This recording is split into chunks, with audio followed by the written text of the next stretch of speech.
Bismillahirrahmanirrahim. Assalamualaikum warahmatullahi wabarakatuh. Alhamdulillah, pertemuan kita selanjutnya pada kesempatan ini adalah bagaimana menerapkan prinsip-prinsip keadilan di dalam profesi kita dan juga bagaimana menerapkan prinsip-prinsip pertengahan di dalam berprofesi. Secara bahasa, keadilan berasal dari kata bahasa Arab yang berarti proporsional, tidak berat sebelah, jujur. Secara istilah bisa juga diartikan sebagai penempatan sesuatu pada tempatnya. Menurut Imam Ghazali, adil adalah keseimbangan antara sesuatu yang lebih dan sesuatu yang kurang. Jadi Imam Al-Ghazali ini adalah seorang filosof dahulu. Beliau seorang yang mendalami filosof. Beliau mendefinisikan keadilan seperti itu, bahwa adanya keseimbangan antara sesuatu yang lebih dan sesuatu yang kurang. Jadi keadilan tidak berarti 50-50, sesuatu yang tetapi merupakan sesuatu yang proporsional. Kemudian definisi lain dari Ibnu Miskawah, keadilan adalah memberikan sesuatu yang semestinya kepada orang yang berhak terhadap sesuatu itu. Jadi memberikan hak kepada karyawan yang telah melakukan pekerjaannya, ini merupakan suatu bentuk keadilan yang kita lakukan. Jadi tidak berarti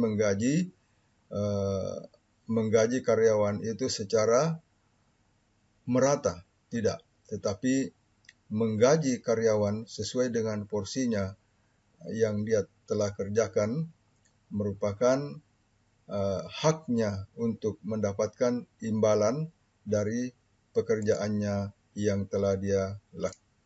Di sini ada beberapa contoh-contoh perbuatan adil.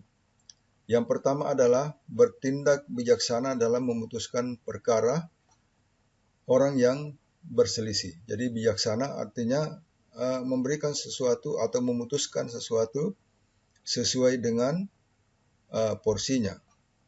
Kemudian yang kedua adalah arif dan bijaksana dalam bermusyawarah. Jadi tidak boleh seseorang itu menang sendiri. Ya, ada istilah bahwa the boss is always right, but because is always the boss. Ya, tidak berarti demikian.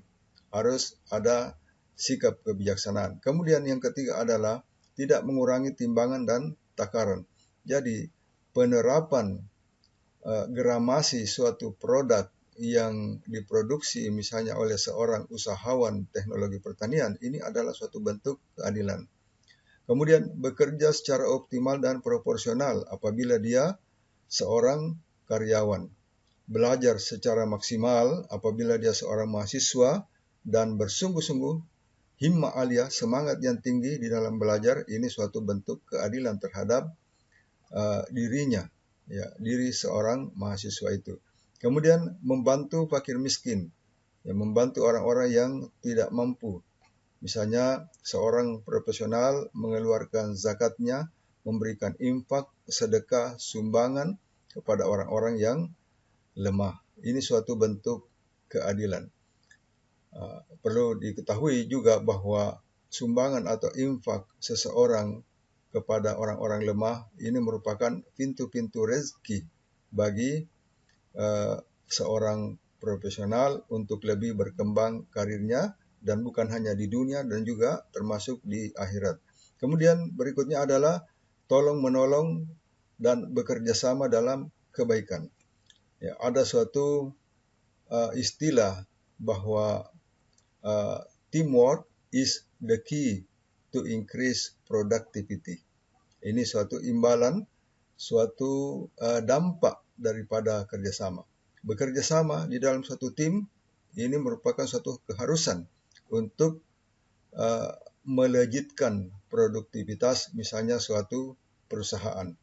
Kemudian saling menyayangi dan mengasihi di antara anggota keluarga atau di antara karyawan.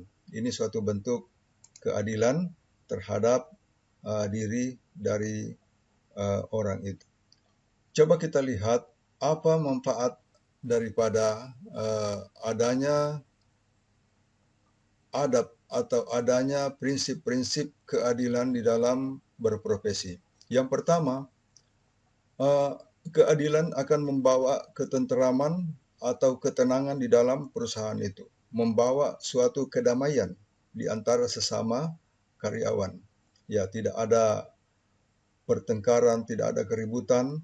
Ini adalah satu dampak adanya keadilan. Kemudian berikutnya, membawa kedamaian. Ya, membawa kedamaian, membawa kesenangan, ketenangan di dalam perusahaan apabila ada prinsip-prinsip keadilan itu di dalam setiap mekanisme atau setiap keputusan yang ada atau setiap tindakan atau setiap pembagian hak yang ada di dalam perusahaan itu. Kemudian keadilan menimbulkan kepercayaan, ya, adanya saling percaya. Artinya apabila ada kepercayaan, maka job description yang telah ditentukan di dalam suatu perusahaan misalnya, itu dapat terimplementasi dengan baik. Kemudian keadilan dapat meningkatkan kesejahteraan. Perusahaan itu bisa berkembang profitnya, bisa berkembang income-nya, dan juga tentu berdampak pada karyawan itu sendiri apabila misalnya tempat kerjanya meningkat profitnya atau meningkat pendapatannya. Kemudian keadilan dapat meningkatkan prestasi belajar. Apabila seseorang itu bersungguh-sungguh di dalam belajar, maka dia akan meningkat prestasinya tentu saja. Ya, jadi tidak ada orang yang bersungguh-sungguh kemudian tidak meningkat prestasinya, tidak demikian. Jadi man jadda wajada. Barang siapa yang berusaha, dia akan mendapatkan hasil yang telah dia usahakan. Kemudian keadilan dapat menciptakan kemakmuran, dapat menciptakan kesejahteraan. Dan berikutnya adalah yang namanya kecemburuan, termasuk di dalamnya kecemburuan sosial, karena adanya pemberian hak pada setiap orang sesuai dengan porsinya, maka tentu saja dapat mengurangi kecemburuan sosial di dalam suatu komunitas atau di dalam suatu kumpulan karyawan. Kemudian keadilan dapat mempererat tali persaudaraan, karena setiap orang merasa mendapatkan keadilan, mendapatkan haknya sesuai dengan pekerjaannya. Kemudian keadilan dapat menimbulkan kebaikan dan mencegah kejahatan. Ya, demikian pula dalam suatu negara apabila prinsip-prinsip keadilan itu ditegakkan, maka dapat mengurangi timbulnya kejahatan di dalam komunitas. Kemudian para mahasiswa sekalian, kita menutup presentasi ini dengan mengingatkan suatu firman Allah di dalam Al-Quran, wa idza hakamtum bainan nasi an tahkumu bil adl. Apabila kalian berhukum kepada manusia, maka berhukumlah secara adil, an tahkumu bil adl. Ini dalam pandangan Islam. Tentu saja dalam pandangan agama lain tentu ada ayat-ayat yang memiliki pesan-pesan keadilan di dalam setiap tindakan manusia, terutama tindakan manusia ketika dia berhukum atau ketika memberikan hak kepada orang lain. Jadi hukum dalam arti yang luas.